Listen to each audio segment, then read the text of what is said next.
Dirobek sakelompok wisatawan keur jalan-jalan ka Gunung Tangkuban Parahu.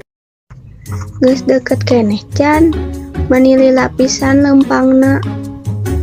Sabar weh, sakedeung deui nepi cik batur mah pemandanganna endah pisan. Untungna mah maranehna nepi ka gerbang wisata Gunung Tangkuban Parahu. Wah, endah pisan gerbangna. Yuk urang asup. Foto heula atuh, mumpung masih dihareup. Maranehna naek jalan satapak nu rada nanjak.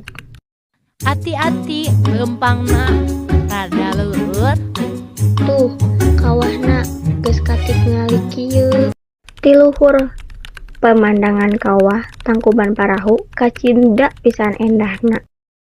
Endah pisan. Tapi naha gunung ieu dingarankeun Tangkuban Parahu? Aya caritana. Ieu legenda Dayang Sumbi jeung Sangkuriang. Yuk urang caritakeun.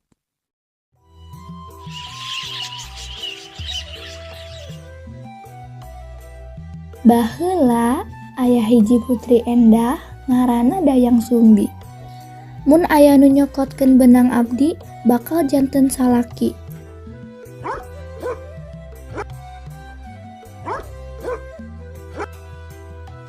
Tidinya lahirlah budak lalaki nu ngaranna Sangkuriang. Indung, abdi rek moro ka leuweung jeung si Tumang. Sing ati-ati Sangkuriang. Dina hiji poe Sangkuriang teu meunang buruan, tuluy ngamunahan si Tumang. Ah, teu meunang nanaon, ieu we anjing ku abdi dipanah. Sangkuriang, eta teh bapa anjeun. Dayang Sumbi ambek pisan, tuluy ngusir Sangkuriang. Indi ti dieu, kuring teu hayang ningali deui.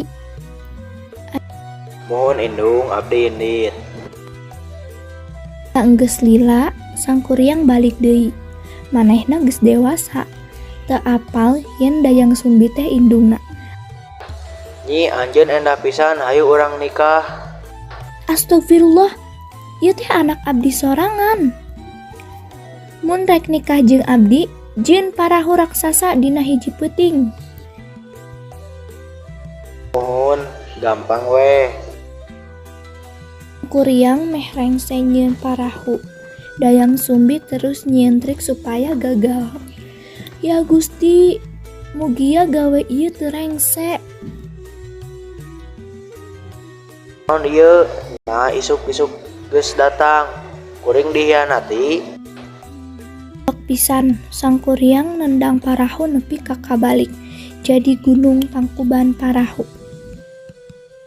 Parahu ieu ku urang ditajong.